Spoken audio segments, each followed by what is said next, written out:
In 1861, America stood divided. The northern states, thriving on industry, clashed with the agrarian South over slavery and power. 11 states seceded, forming the Confederacy, igniting a war that would reshape the nation and test its soul. Abraham Lincoln's 1860 election as the 16th president alarmed the South. His anti-slavery stance fueled fears of abolition, prompting Southern states to break away. His victory without Southern support marked the spark of conflict. South Carolina led the charge, seceding in December 1860. 10 more states followed, forming the Confederate States of America. They claimed states' rights, but slavery's preservation lay at the heart of their rebellion against the Union. April 12, 1861, Confederate forces fired on Fort Sumter in Charleston Harbor. After 34 hours of bombardment, the Union surrendered. This first battle signaled war's arrival, pulling the nation into a bloody abyss. Lincoln called for 75,000 volunteers to crush the rebellion. The North rallied, determined to preserve the Union. Men left farms and factories answering the call, while the South prepared to defend its way of life. Led by Jefferson Davis, the Confederacy aimed to outlast the North. They relied on cotton exports, hoping foreign aid from Britain or France would bolster their cause, while defending their territory with fierce resolve. July 21, 1861, Union troops marched on Manassas expecting an easy win. Confederate forces under Stonewall Jackson held firm. The bloody clash shocked the North, proving the war would be long and brutal. Slavery wasn't just a side issue, it was the war's core. The South fought to protect it. The North, though divided, increasingly saw its end as vital. Human bondage fueled the conflict's moral fire. Women stepped into new roles. Nurses tending wounded, spies gathering secrets, or managing homes alone. Their courage and sacrifice, North and South, shaped the war's unseen backbone, proving their resilience amid chaos. General Winfield Scott devised the Union's Anaconda Plan: blockade southern ports, seize the Mississippi, and squeeze the Confederacy into submission. It was a slow, strangling strategy to crush the rebellion's lifeline. April 1862, Shiloh's fields ran red. Ulysses S. Grant's Union forces clashed with Confederates in Tennessee. 2 days of carnage left 23,000 casualties, a grim wake-up call to the war's escalating toll. March 1862, the Monitor and Merrimac, ironclad warships, battled at Hampton Roads. Their clash ended in a draw but revolutionized naval warfare, signaling the end of wooden ships in combat. Spring 1862, George McClellan led Union troops toward Richmond. Cautious and slow, he faltered against Robert E. Lee's daring. The campaign failed, boosting Confederate morale and prolonging the war's agony. August 1862, Lee crushed Union forces again at Manassas. His bold tactics and Stonewall Jackson's flanking shattered Northern hopes, pushing the war deeper into Union territory and testing Lincoln's resolve. September 17, 1862, Antietam became the war's deadliest day. Lee's invasion of the North met McClellan's resistance.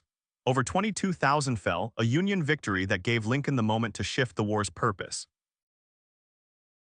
January 1, 1863, Lincoln's proclamation freed slaves in rebel states. It transformed the war into a crusade against slavery, rallying abolitionists and ensuring foreign powers wouldn't back the South's cause. Grant emerged as the Union's iron fist. His relentless victories at Fort Donelson and Shiloh showcased his grit. Lincoln saw in him the leader to grind the Confederacy into dust. May-July 1863, Grant besieged Vicksburg, splitting the Confederacy along the Mississippi.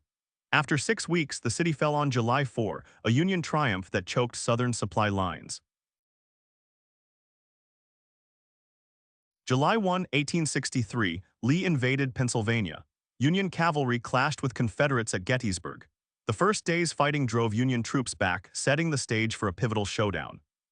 July 2, fierce battles raged at Little Round Top and Devil's Den. Union General Meade held the line against Lee's assaults. Courage and carnage defined this critical day of reckoning. July 3, Lee gambled on Pickett's charge, a doomed assault across open fields. Union artillery and rifles shredded the Confederate advance, marking the war's turning point with devastating losses. November 19, 1863. Lincoln spoke at Gettysburg, honoring the fallen and redefining the war's purpose. His brief words, "Government of the people," echoed a vision of democracy reborn from sacrifice. Beyond the battlefields, civilians suffered. Farms burned, families fled, and towns crumbled. In the South, shortages starved the population, while northern cities swelled with refugees escaping the war's relentless grip. November 1863. Grant's victories at Chattanooga opened the Deep South to invasion. Union forces broke the Confederate siege, securing Tennessee and paving the way for Sherman's march to come. May 1864, William T. Sherman launched his campaign from Chattanooga. His goal, crush the South's will. Burning crops and cities, he carved a path of destruction toward Atlanta and beyond. May 1864, Grant faced Lee in Virginia's dense wilderness. Brutal, close-quarters fighting left thousands dead. Grant pressed on, bleeding the Confederacy dry in a relentless war of attrition. June 1864, Grant's assault at Cold Harbor failed horribly. In minutes, 7,000 Union troops fell to Lee's entrenched lines. The carnage haunted survivors, a stark lesson in the war's cost. June 1864, April 1865. Grant besieged Petersburg, choking Lee's supply lines. Months of trench warfare wore down both sides, but the Union's grip tightened, nearing the Confederacy's breaking point. September 1864. Sherman captured Atlanta, a vital Confederate hub. Its fall boosted Northern morale and Lincoln's re-election, while the South reeled from the loss of this industrial heartland.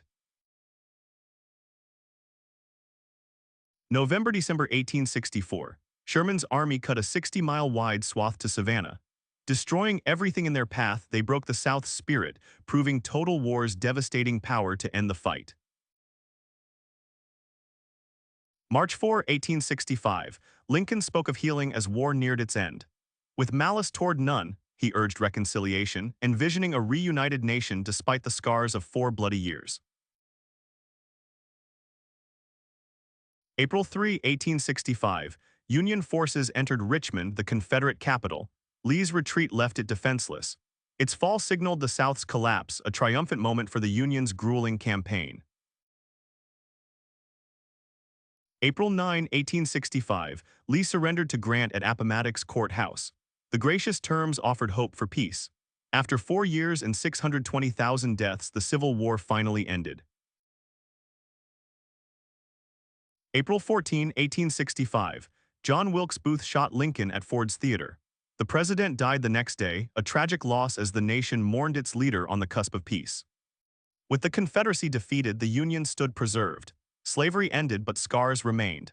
Reconstruction loomed, a challenge to heal a fractured nation and redefine freedom for millions newly liberated. December 1865. The 13th Amendment abolished slavery nationwide. Ratified after years of bloodshed, it cemented the war's moral victory, ensuring liberty's promise extended to all, a monumental legal triumph. Over 620,000 died, more than in any U.S. war. Disease, bullets, and starvation claimed soldiers and civilians alike.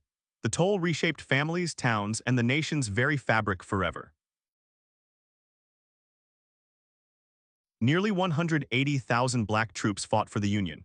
From the 54th Massachusetts to countless others, they battled slavery and prejudice, proving their valor and earning respect in a divided land. The South lay in ruins, its economy shattered. The North boomed, industry thriving on war production. The divide widened, setting the stage for decades of recovery and regional tension. War spurred innovation, better amputations, anesthesia, and hospitals. Nurses like Clara Barton emerged as heroes. Yet disease killed more than bullets, a grim reminder of medicine's limits then. Photographers like Matthew Brady captured the war's raw truth. Images of battlefields and corpses brought the conflict home, shaping public perception and preserving its horrors for posterity's witness. Britain and France considered aiding the South for cotton, but stayed neutral after Antietam and emancipation. The Union's naval power and moral cause kept Europe at bay, preserving American sovereignty. July 1863, New York City erupted in draft riots. poor whites, fearing job loss to freed slaves, rampaged, killing over 100. The war's social tensions boiled over in violent chaos.